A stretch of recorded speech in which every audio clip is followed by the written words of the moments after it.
The Story of the Little Prince. There was once a little prince who lived by himself on a small asteroid called B612. He believed that he should take care of his planet, so he always cleaned his 3 volcanoes and cut the baobab tree's roots that secretly grew underground and could split the planet into pieces. One day, a seed mysteriously blossomed and turned into a flower. The little prince had never seen a flower. "You are so beautiful," he said. "I'm going to water you and protect you with this glass globe at night." The little prince decided to call her Rose. He loved her very much, and Rose loved her little prince. They were together all the time, but because Rose was constantly demanding for the little prince's attention, he started to doubt about her feelings for him. The little prince decided it was time for him to make new friends, so he went on a trip around the universe, leaving Rose behind. On the first planet, the little prince found a king who had lived there on his own for many years. When he saw the little prince, he happily said, "Good, good. I have someone to rule now." So the king started to order him around and called him his subject.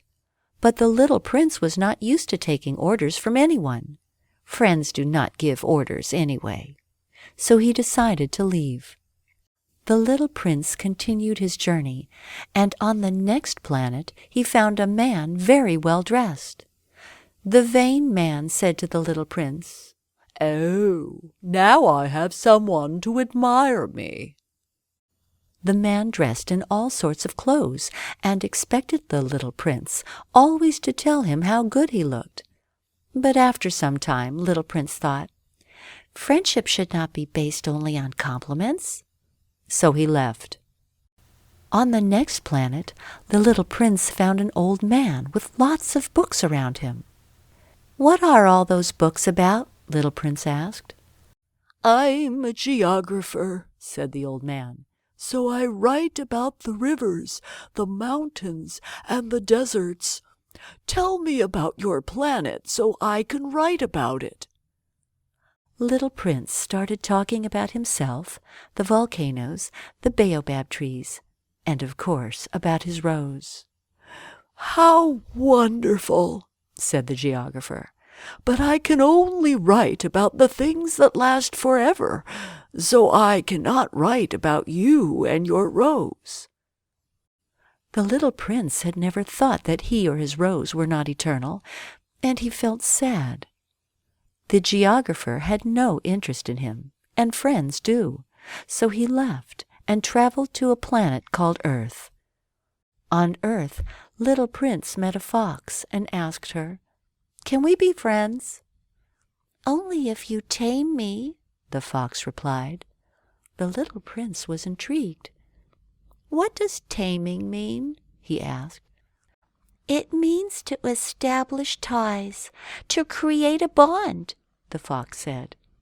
"Otherwise you are just a little boy to me, like thousands of other little boys, and I have no need of you. And you, too, have no need of me, for I am just like any other fox." "I'm beginning to understand," said the little prince. "There is a flower. I think she has tamed me. I miss her a lot." So the little prince realized that even though his flower was so proud and temperamental, she was unique to him and a true friend. "My rose needs me," he thought. So he decided to go back to his volcanoes and to his baobab trees. And when the little prince saw her, he hugged his beautiful rose and said, "I'm responsible for you, and I will be with you forever." The end.